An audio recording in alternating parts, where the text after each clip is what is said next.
Hi, welcome to my blog. My name is Tom Chu, and today I'm going to show you a few tricks about using bokeh as an overlay, like a texture on an image. So what is bokeh? Maybe I'm not even saying it right, but that's the way I use to describe the out of focus blur of an image. As you increase your aperture, whatever's not in focus will blur quicker. It will be more blurry as well. So all this area is considered bokeh. If you look here, this is in focus. This is all considered bokeh. Well, when you do lights or things like this, they will turn round on you based on the aperture of your lens. So if you defocus a bunch of Christmas lights on a tree, you'll get this effect. Okay? It'll look like this, but then if you just go out of focus with like a long telephoto lens or a fast lens, this is what you'll get.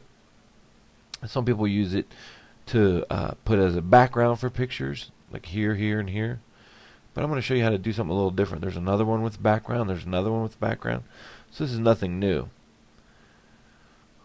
But you can take these circles and create some neat effects. So let's get started. So here's an image of some Christmas lights. And there's some things you'll have to do to this image in order to use it as a texture, like a texture overlay.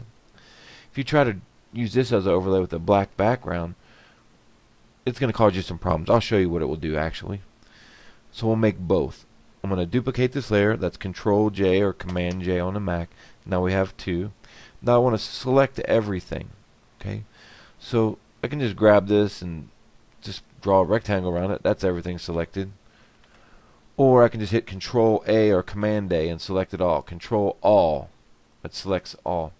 So now we want to invert this. We want to turn this black to white. And all these other colors will invert to their opposite on a color wheel. To do that, on a Windows it's Control I, and Mac it's Command I. Invert. So let's make a copy of this particular one. We're going to Control C to copy. That's Command C on a Mac. And we're going to go over to this image and we're going to paste it. So you can do Edit, Paste, and you see it pastes it on a new layer. So if we change the blending mode to overlay, you'll see that the background of the image has changed quite a bit. And the colors are really saturated. Right? This really isn't what I'm going for. So I'll just hide that one for now. We'll go back to our other image and we'll select just the top layer. We'll hide the bottom. We'll do the same thing. Edit, copy, and we'll come over to this image and we'll do edit, paste. Alright, now when we do overlay, now the background of the original image isn't affected so much. So I'm going to drag the opacity down just to get started. Okay, and if we use the transform tool, you'll see that this bokeh picture is bigger than the image we're working on.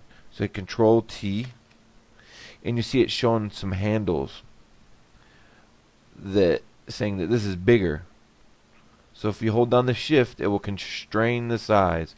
That means it won't change the size of the image. And if we drag it and place it in the corner, we can grab the other corner and bring it down till it fits our image. Okay, so now we're fitting our image better. Okay. Something like this. We're going to hit our enter key to lock in the transformation. And now you have this kind of unique, high fashiony looking overlay. However, those colors really don't jive for me. I don't like the way they look. So if we go back to the other one, and if you were to, I'll show you two ways you can do this. If you come over here and you grab down here on your next to your new layer and layer mask, you can put a hue saturation adjustment on it. But when you select something from down here, what happens is it has control over the whole image.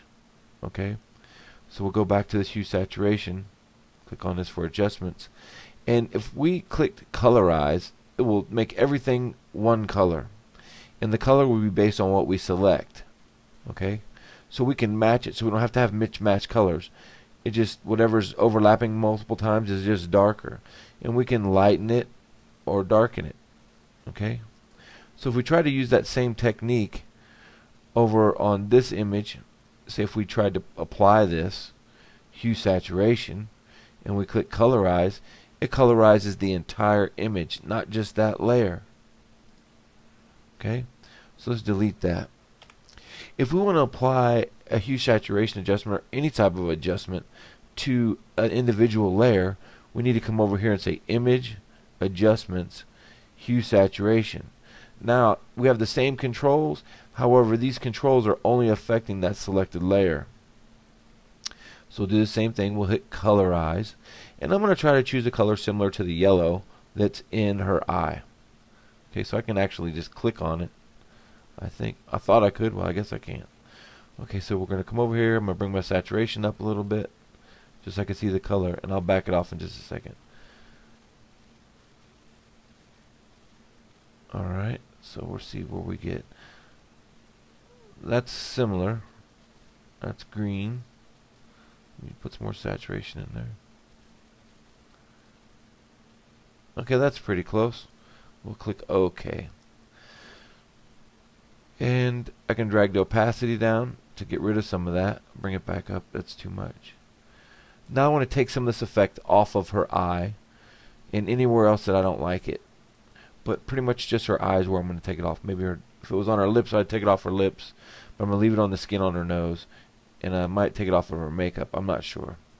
So in order to do that, we're just going to click Layer Mask. I'm going to zoom in a little bit here. We'll grab our brush tool. With our Layer Mask selected, we're going to paint in black. So black selected. If we're inverted, we need to click it over. We'll just paint on that eye and remove the effect. Okay, so there's her eye back, and maybe off of her eyelash. We'll take the effect off this eye as well. We'll take the effect off the lips and her teeth. We don't want to go in there on the skin, because look what happens when we do that. We get this gray patch. So we want to leave it intact except on things that we know we don't want to look unnatural, such as the lips and the eyes. So we'll back this off, and maybe we'll put a vignette around it. So to make a vignette, that's pretty simple. We'll just grab a rectangular marquee tool, select refine edge, feather. No, that's too much. Okay, select OK. Now we need to invert this selection. Control Shift I or Command Shift I on a Mac, and then we'll just choose curves,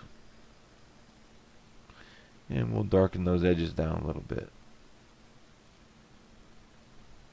So there you have it, a unique high fashion image just with some Christmas light bokeh. So I want to thank you all for visiting my blog today, and until next time, we'll see you soon.